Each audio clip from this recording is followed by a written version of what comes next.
Yeah, welcome back to Football Opinions, man. Hey, this weekend it was blessed by the sporting gods, man. If you think to just seeing, okay, not for everybody will be enjoying this weekend, but for me as an Arsenal fan, routine win 5-0, good afternoon. But for Chelsea fans, it's one thing to the other. A step forward, two steps backward for Chelsea. But first of all, yeah, the Springboks actually just beat All Blacks 12-11. I think it ended. That was a big rugby final. I'm just about to watch the Fury versus Ngannou exhibition fight. And as I've said, it is a very good sporting weekend, and more to come tomorrow with the Manchester Derby as well. But I want to start today with El Clasico, and I was not able to watch parts of the El Clasico because the Arsenal game was on at the same time.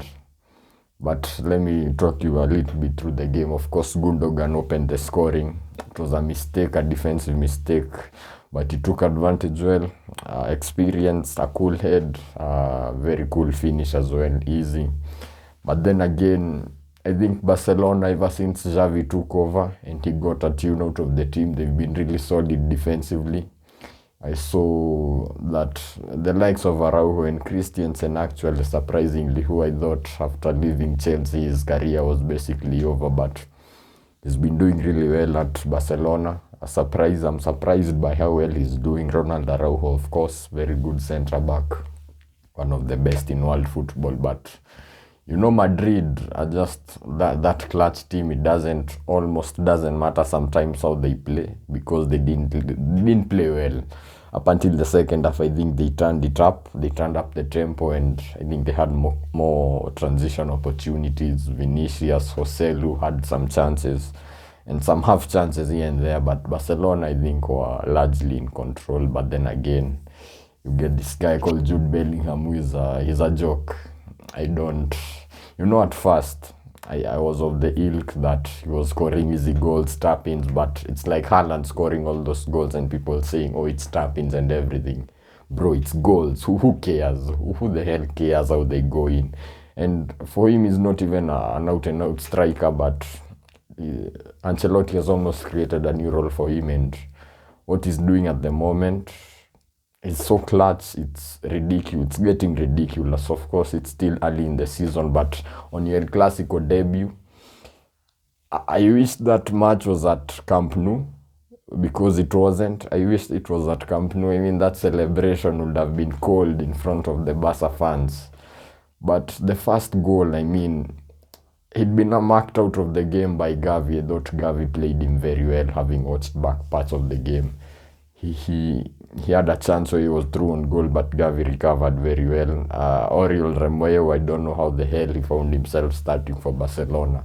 The guy was at Southampton when they were getting relegated last year. I don't understand how that came to be.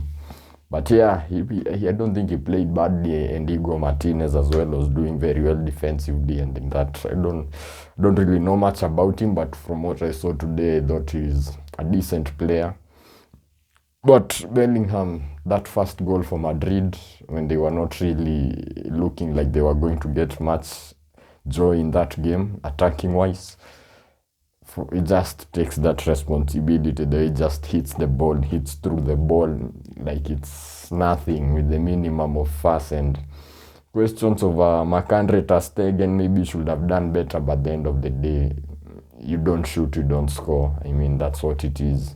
And it's a good shot in the end from distance as well. So, yeah, it's always going to trouble any goalkeeper in the world. And ter Stegen is, if not the best, among the best goalkeepers in the world. But then again, to find himself at the right place at the right time, in the 90th minute, and for him, yes, it's almost a very good chance. It's almost unmissable, but people do miss. And for this kid, he's 20 years old, and in footballing terms, when you go to a team, the biggest team in the world, undeniably, taking Zidane's number 5 shirt number, it's just, you just have to watch and admire what the kid is doing. I call him a kid, and we are fucking age mates as well, but Sorry for the cursing. I call him kids and we are age mates, but in footballing terms, that's what he is. But he's not playing like a kid, he's playing like a grown man. And he won the game for Madrid as well. Lucky ricochet off Modric, but he was there at the right place at the right time. Again, I remember against Union Berlin when that game was destined to be a 0-0. And in the 90th minute as well, he scored. He's done it. I think that's now 10 goals in La Liga. It's just ridiculous at this stage, yes. And he was not the only top performer today. I'm gonna talk about my guy Edin Ketia, but that will be in the next video. Please tune in and see what I have to say about the Premier League matches today. Thank you for tuning in. See you in the next one.